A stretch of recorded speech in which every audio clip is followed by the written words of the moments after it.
Hello, everybody, and welcome to another episode of Meets in Midgard. We are live with the one and only Saga Erickson, and this has been a long time coming. So excited, so excited. Your energy is absolutely amazing. Um, like I was saying before, when I am watching you live or any of your videos, I feel like I'm just in the same room with you, having, yeah, a cup of tea or something. Yeah, just chatting away, having a good time. It feels home, and that's the energy that you bring, you invite. And so this is really such an amazing moment for me right here. And we're going to just break the ice and get into it and talk about several things. But Saga, thank you so much for joining me today. I appreciate it so much. Thank you. Thank you for having me. I've been like I was saying before we went live. I have been looking forward to just plain chatting with you. Um, and I'm glad you enjoy my lives. It's been a few months since I've done one because I've been having some life happening like a lot of us have. So, but I love sharing what I do with people. So Mm, thank you. mm. Thank you for inviting me. I'm honored to be here. Yes, thank you so much. I again, this I think this is overdue. It's a long time coming, but here we are. We finally made it work, and we get to sit and chat and do the whole bit. So I'm so excited. Me too. Me too. um, let's go ahead and let's just dive right into it. Okay. So for Saga, for those who might be meeting you for the first time, could you share a bit about your journey into heathenry and how it has shaped your life? I would love to. I've been on this road for really a long time. Uh, I from little on, from little on, I've been a seeker, a spiritual seeker. Now I grew up in the Catholic Church, but I knew there was more. I had a constant companion that told me there was more. And even going to Catholic school, it's like I question everything. And so knowing there were more, and especially phrases in the Bible like, thou shalt have no gods before me, to me, this indicates there might be more. And it's like, okay, why the big boogeyman thing? So I'm a seeker. And by the time I graduated from high school, I realized Catholicism wasn't a path for me, even though I had actually wanted to be a priest as a small child. Um, because it's like one of those things where my depths of spirituality is something like as a little kid in a Superman cape, you want to share that kind of joy with the world. And I always saw Mm, that as the past of a priesthood is to, share this inner joy. So, my spiritual beginnings were kind of disappointing because inside I knew there was more than there was in Catholic doctrine and overall in any of Judeo Christian doctrine. So I started exploring some of the Eastern paths. I started exploring um, you know, the closest thing that I knew that was the Greek stuff I learned in high school. And my young family moved in the late 80s to the UP. And there was something about going to that forest and the magic of this wild, wild place that awakened something in me that was broadcast kind of like ta-da, silence here. um, the path was laid before me, Jehovah's Witnesses brought me to heathenry. Oh, wow.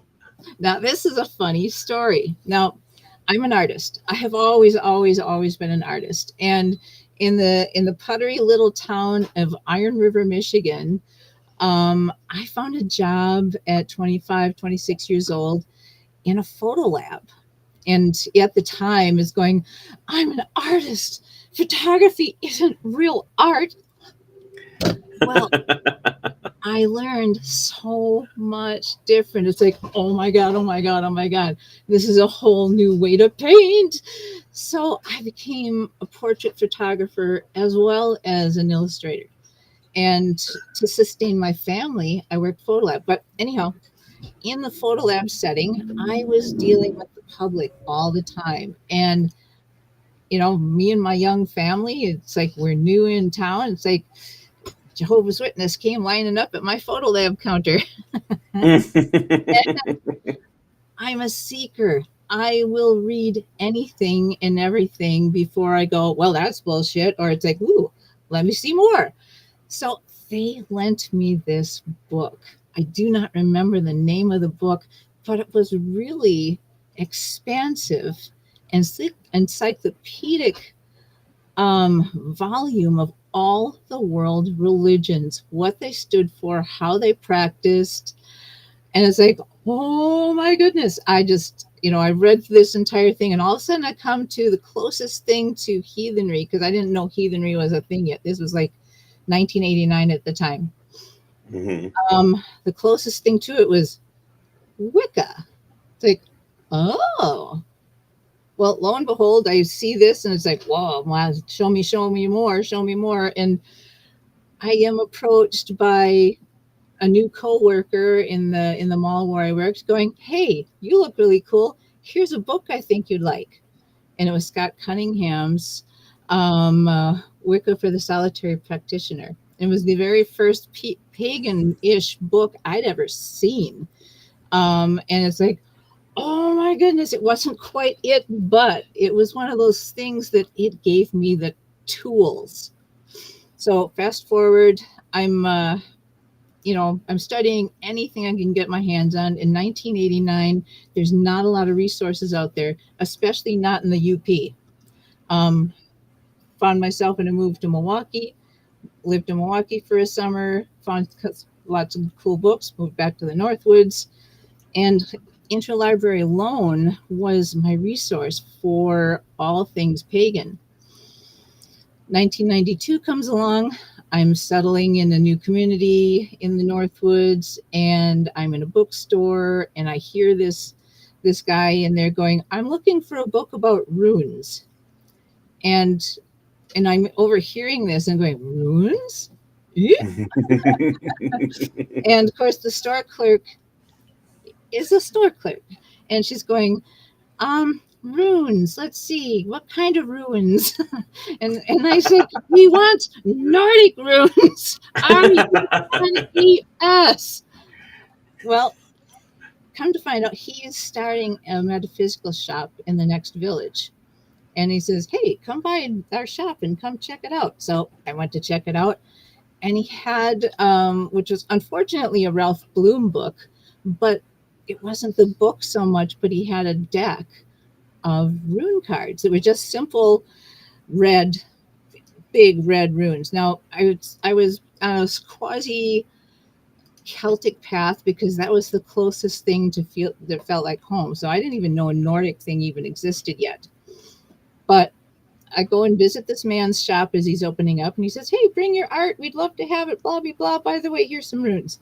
And there was something about these runes that night, I didn't buy the runes because I'm a poor white person, and I had children to feed. So it's like my budget is very, very scanty at that time.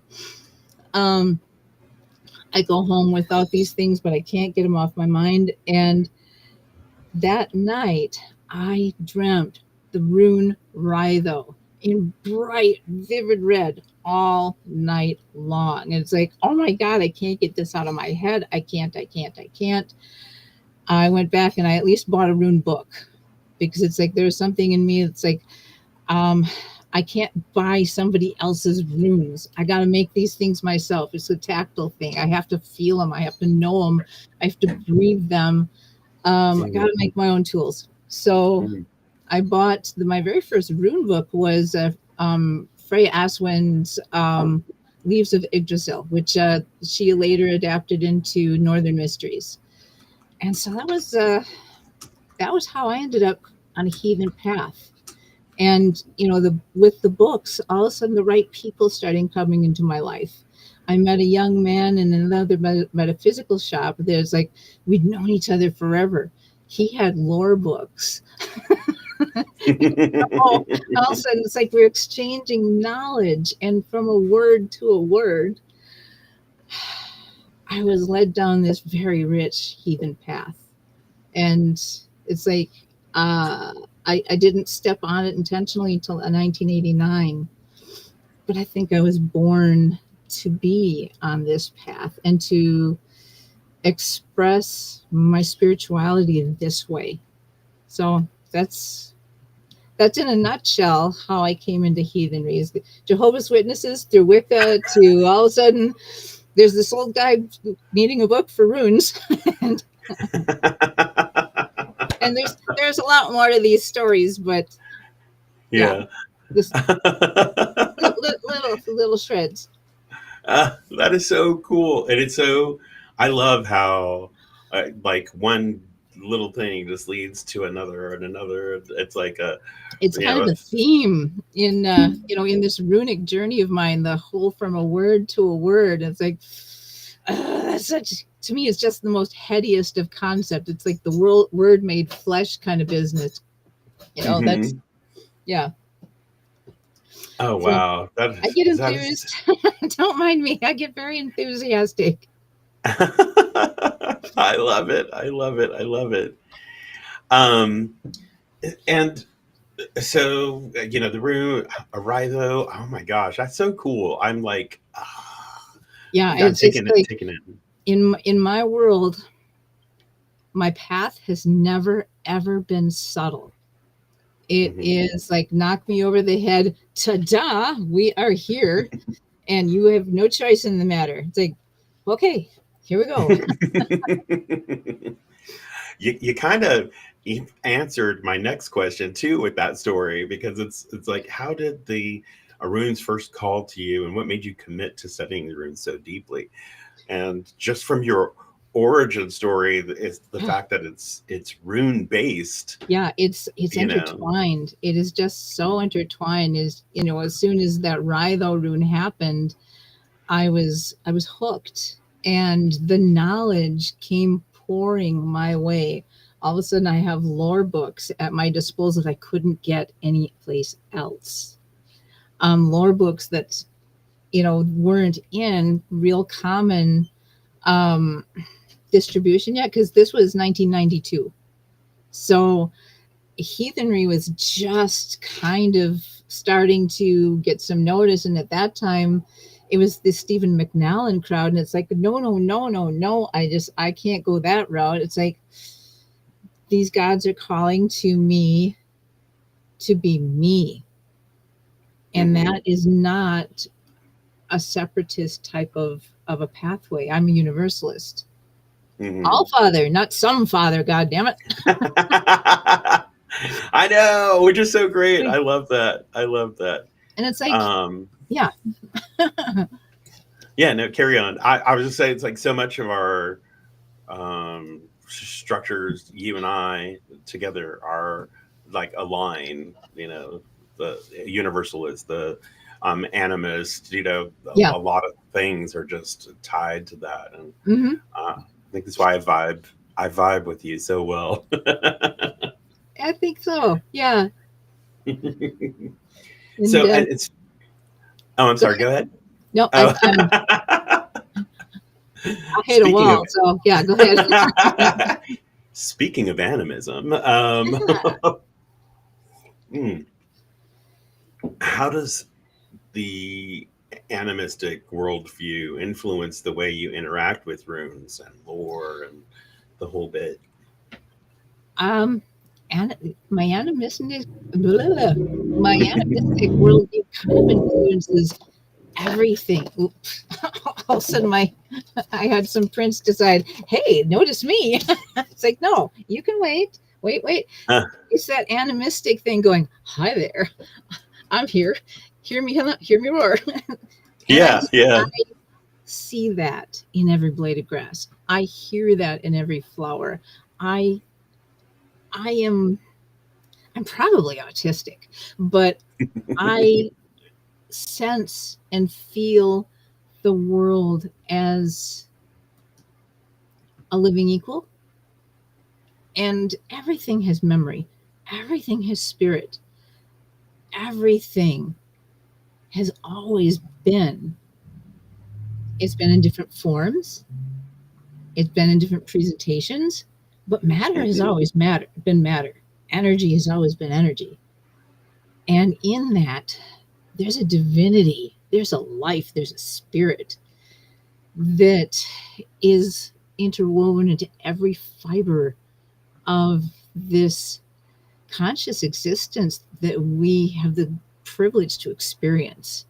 So whether I'm sitting at a desk and I'm feeling the memories of the people that have touched these items in their former lives, it's palpable to me to feel their memories, to hear their stories. Of course, I could just be crazy, but don't care. This is how I experience the world. It's like um, building and repurposing some of the found items in my house, feeling that memory. It's like I magic tools, things that people will collect as magical tools. Oh, no, don't touch it, I don't want someone else's energy on it. It's like, no, how do I know your story if I can't feel it? Which is kind of creepy, but let me It's how feel you operate. it. Yeah. By the way, I'm like, I don't do readings anymore just for that reason. So there's some things I just don't want to know. yeah, yeah. You know, but there's but yeah, it's even. this. Yeah, and that the animism has always been part of me, even when I was in, a very materialistic kind of faith, is growing up Catholic, and I had very materialistic adults in my world, where I preferred to sit in the woods and hear those stories. Mhm. And a good example is I had one grandfather he was not a Catholic. Oh my goodness, he was a sinner. Grandma used to go to confession just to talk about grandpa and all the things he did. He was the holiest man I ever knew. He he was just this neat little old man that never quite belonged anywhere, but his gods were the fields and the forests and the trees. And being able to be in his company informed how I saw the world. And I didn't see the world as this sterile, well behaved, clandestine piety. I saw it as visceral. I saw it as a living and breathing experience of everything that our five senses bless us with. And Mhm. so, this animistic sense for me even weaves between the worlds into the spiritual realm, into the realm of runes.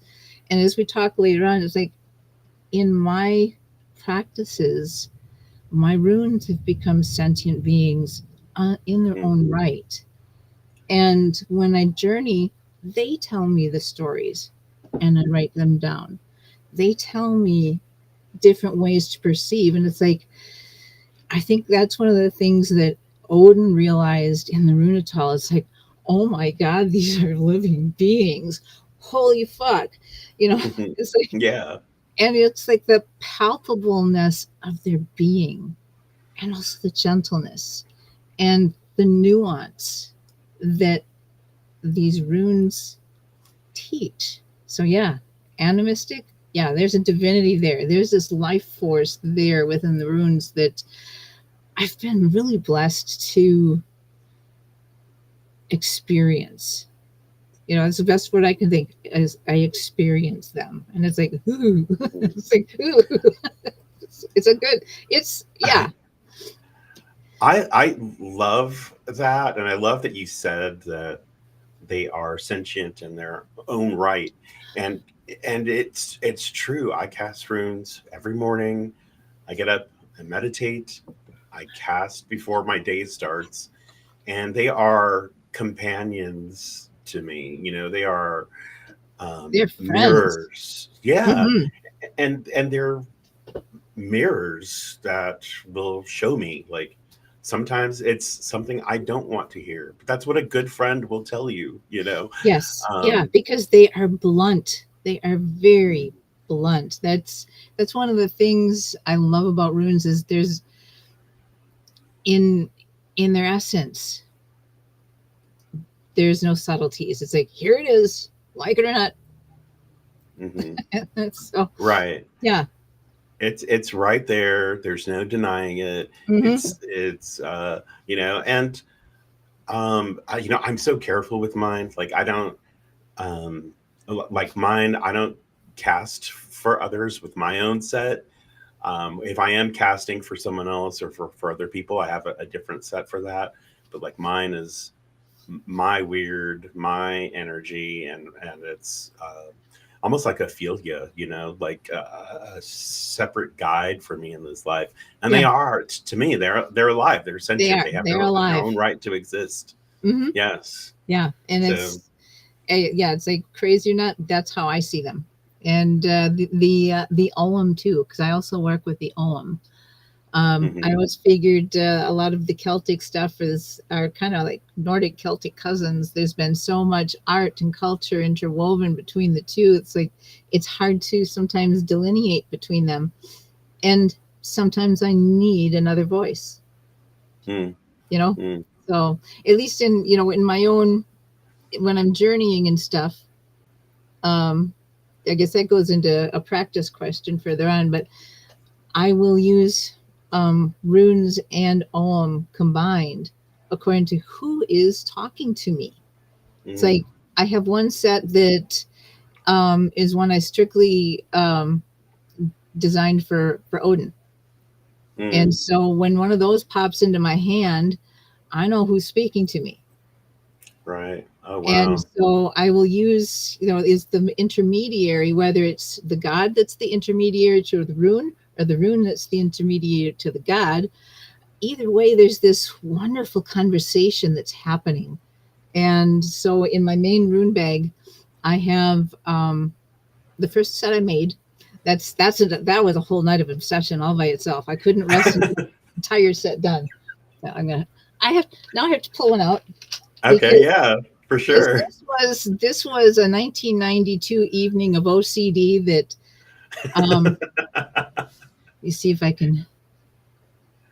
Look at that. That is beautiful. Oh my goodness. And in runes it says from a word to a word I was led to a word, and so there's 24 of these Uh, that all have Odin on the back of them. So that's a lot of work, and that is beautiful, by the thank way. you, thank you. Yeah, I'm a little when I have an obsession or a hyper focus, all of a sudden Uh, I have to do it all at once. No stopping. Don't derail me while I'm on a roll here.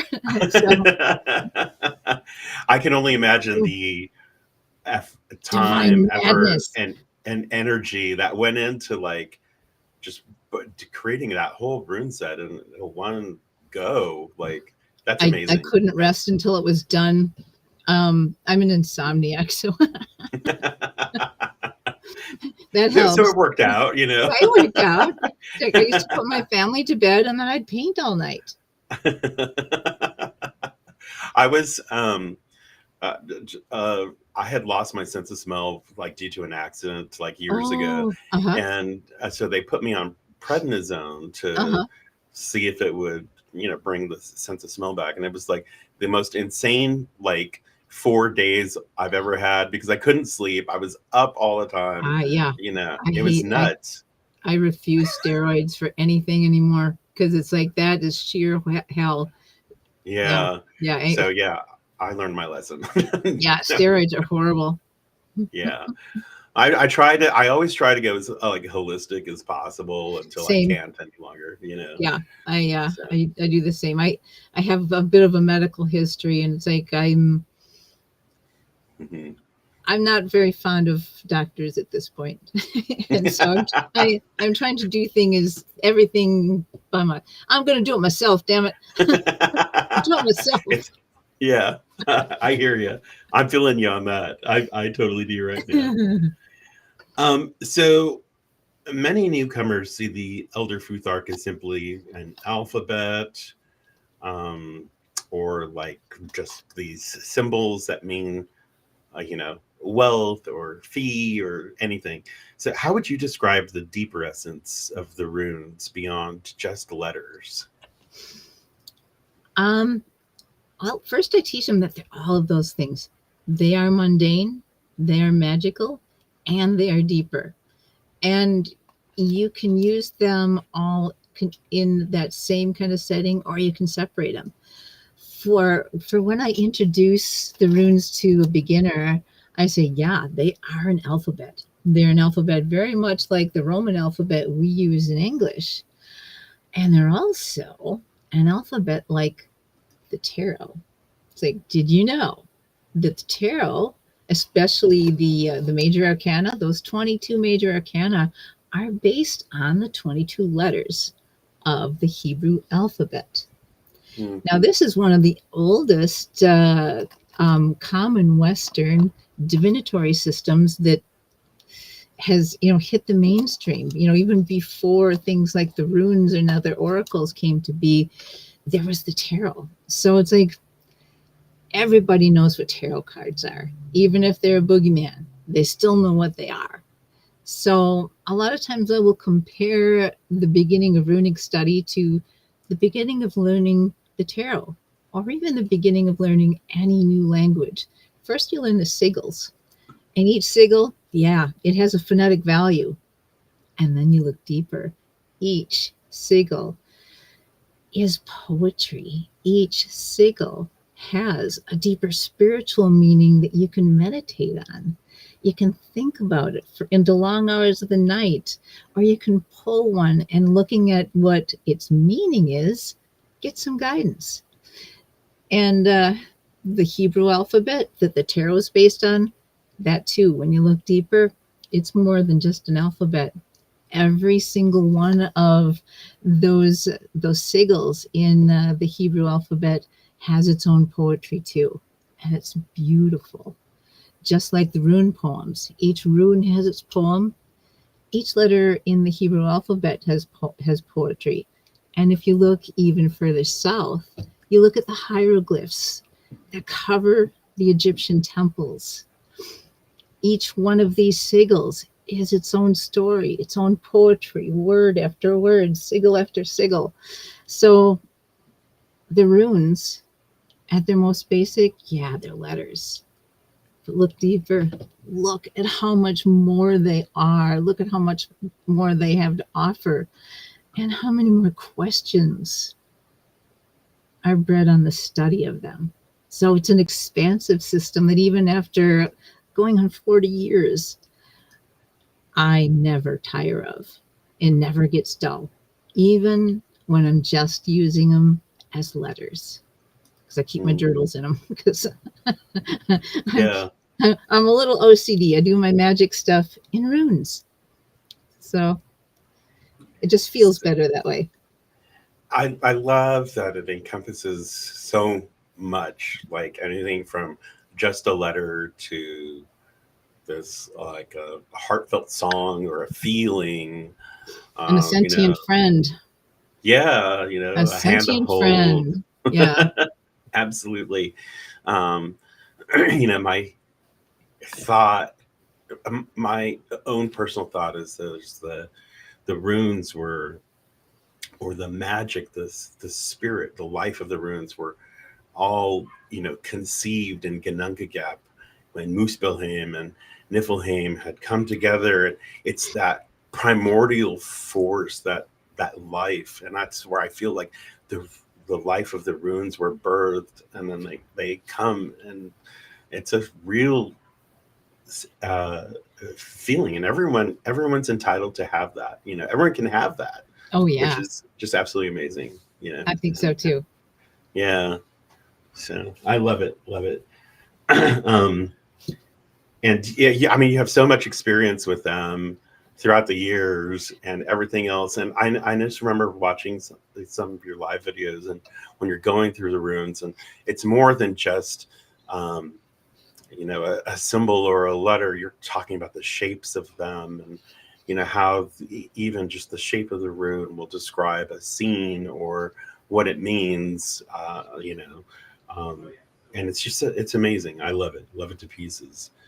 um, so in your experience, how do the runes speak to us? Is it through intuition, ritual dreams, um, a voice in your head, all of the above?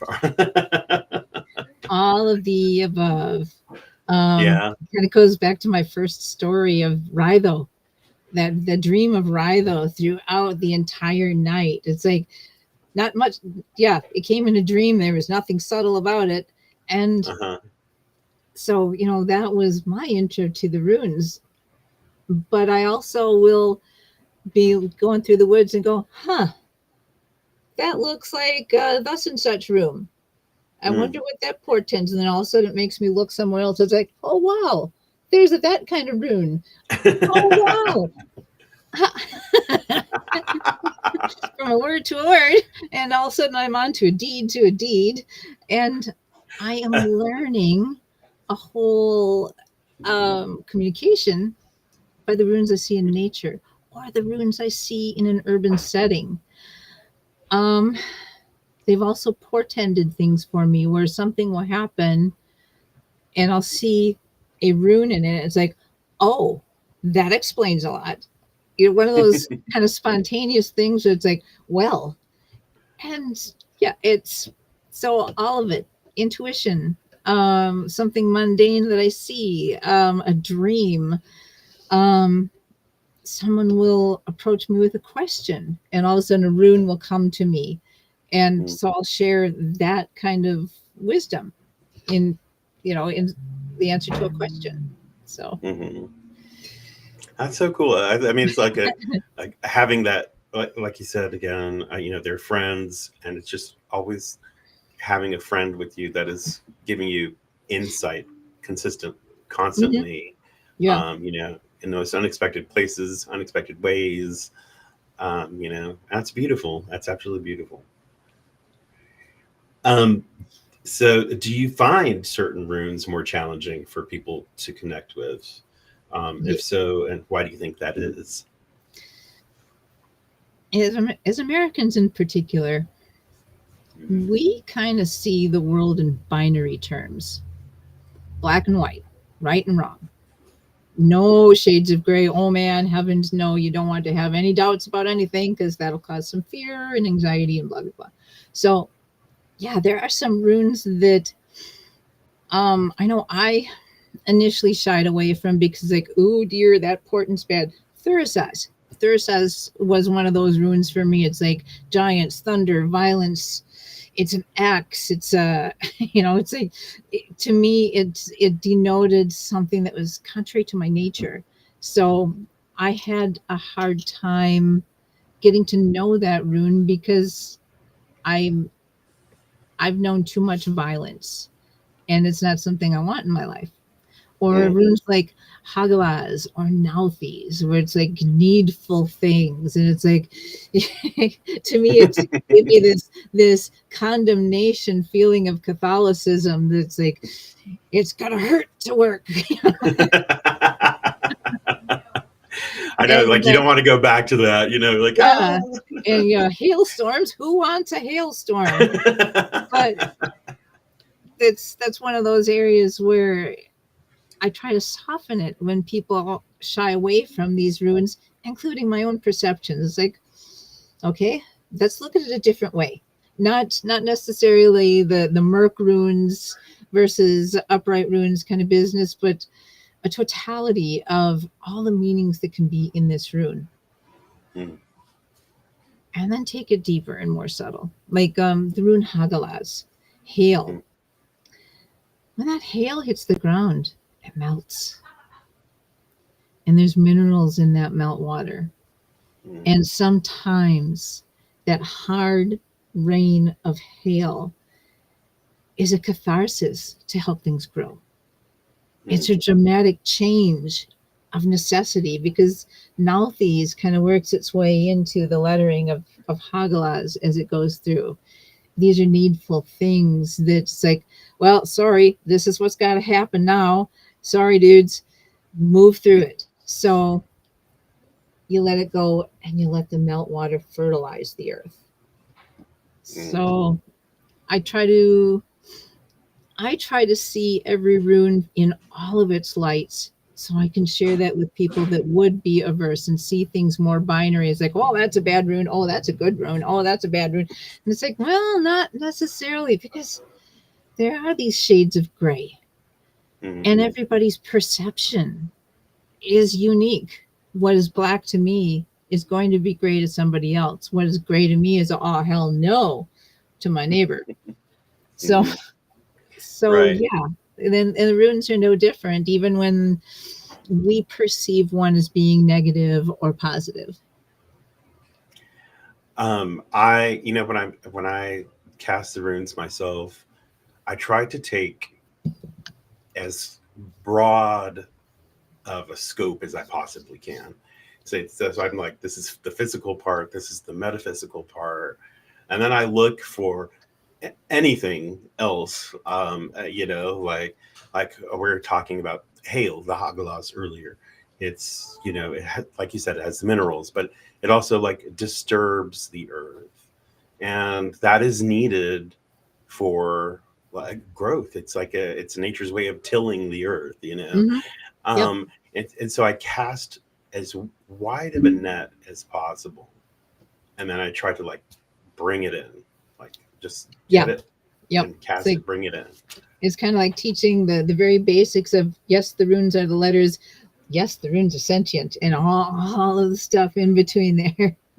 Mm-hmm. Mm-hmm. Absolutely. But can you share an example of a time when the runes profoundly shifted your understanding or guided your path? Um. Oh man. I know Well, you have, and I'm saying I know you have like tons of experience and stuff.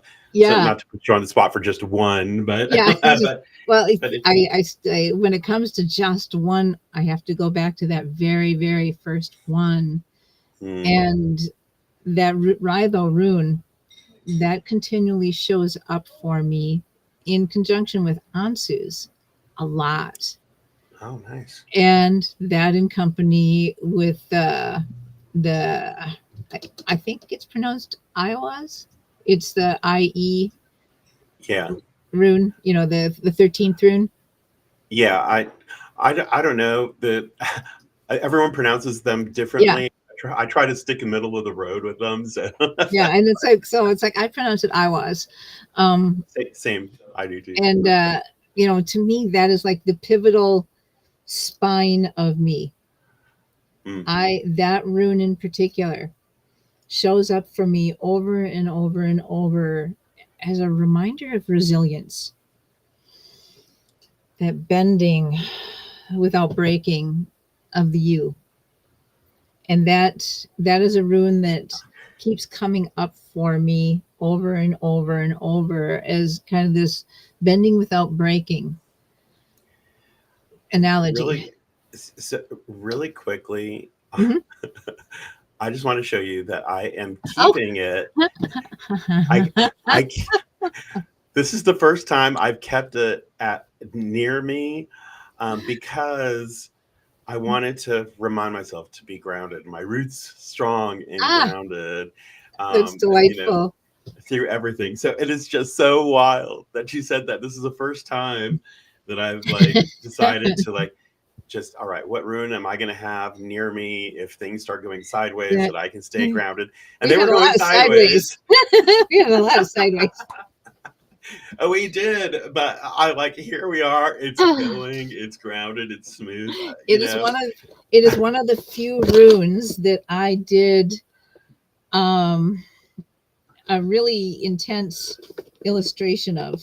Let me see if I can find it here. If I put it away, I have hundreds of hundreds. I have always been prolific in telling the stories that I need to tell. So, it's almost like, oh my God, I'm not done yet. My time's running out. I have more stories to tell. Help.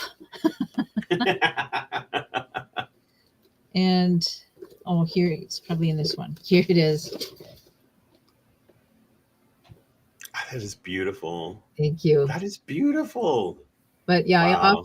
I often see this rune is living within Yggdrasil, and all the 9 worlds are around it. And I often see the 9 worlds as also being the nine parts of a Nordic soul. The worlds and the soul and all of the worlds in between. They just kind of weave in and out together. A microcosm, macrocosm kind of philosophy. I'm a big believer in that. And that's definitely going to be a discussion for another time. I am like, firm believer that we are the divine and we encompass the divine and we are all parts of the divine. Yeah. And there's a connectivity to it that we as humans have lost, and it's time to like regain that and connect again. Yes, I agree. Yeah. Yeah. Absolutely. It's a thing. It's a thing. It is. It's a thing. It is. Really quickly, I just want to mention, because you've shown some art, and I want to mention your artwork. And we are going to get to that in a little bit. But I've purchased 3 prints off of you, and each one is significant, and it holds a certain place that I like to display in my house for certain purposes. When I come in, I'm just going to play a really quick video and kind of talk over it, as just to show that. Let's see, where did the video go? But I'll show the pieces first. So this is part of one that you have, and this is the Wild Hunt that you have done, and then also we have Runetal, which is just such a beautiful, striking piece. And then I don't know that I have the name on this one, but I know it's Bragi and his wife Idun, and she's giving the golden apples.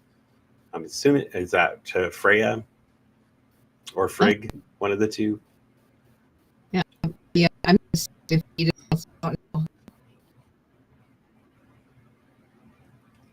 Oops. I think I am having connectivity issues. Hold on one second here.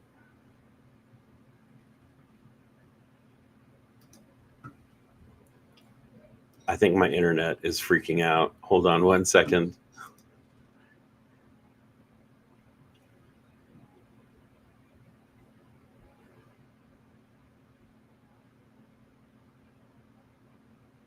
My kids, I think, have started gaming, and they have tapped into the internet. But Saga, right now you're frozen on my screen. So I'm going to try to go ahead and play this video that I had that shows the placement of everything in my house. So here we have the Wild Hunt. I have it just leading into my bedroom. Sorry, you can see my husband sleeping in the reflection there. but that leads into my bedroom going in. And then we go to my private space uh, that I have. And upon entering, there is Runatol, which is, of course, one of my favorite pieces. And that basically kind of consecrates you walking into my space. And I am a musician, so of course, Bragi here is shown in my uh, music space. So that's what I have there. So, oops, here. So anyway, that is. I am trying to get you back in Saga. Oops, here we go. Hold on one second. I think we're having technical difficulties again. I can't see you, Saga. Where did you go? Hold on a second here. I'm going to try.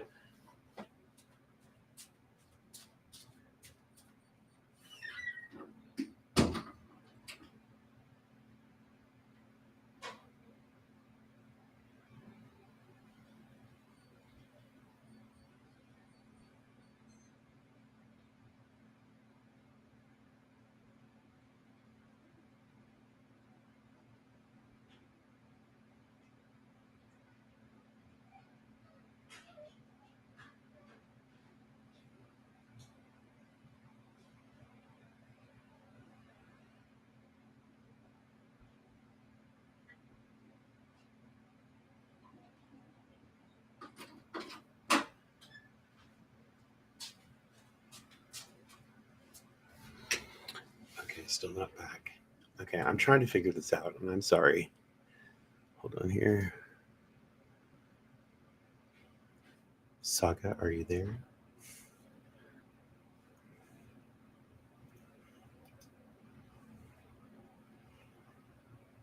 Okay, I think I lost Saga, but hold on here.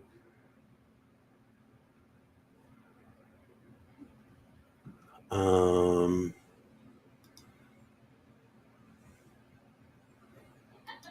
Let me see if I could get her back. Her screen went black. It's showing she's live though.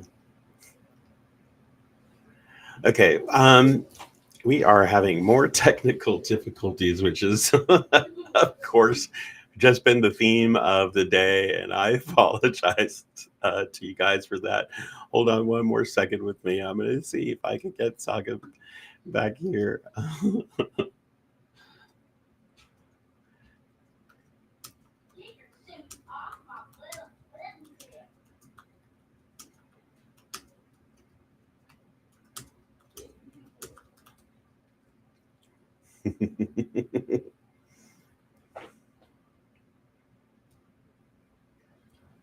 No, it's still showing there. You look frozen. Hold on.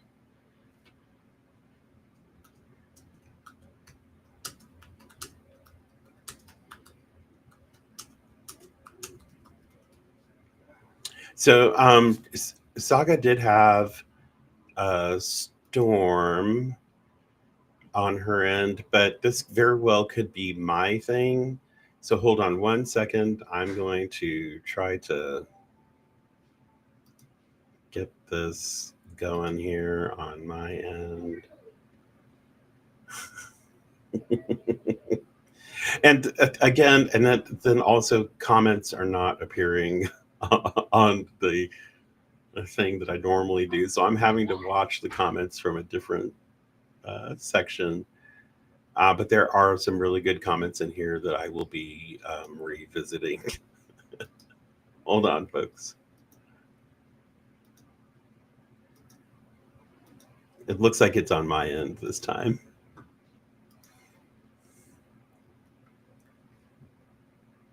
Hold on here.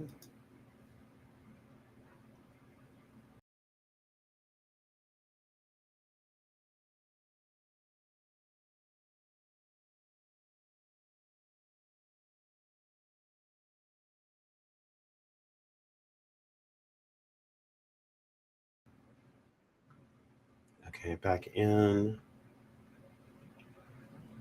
Let me.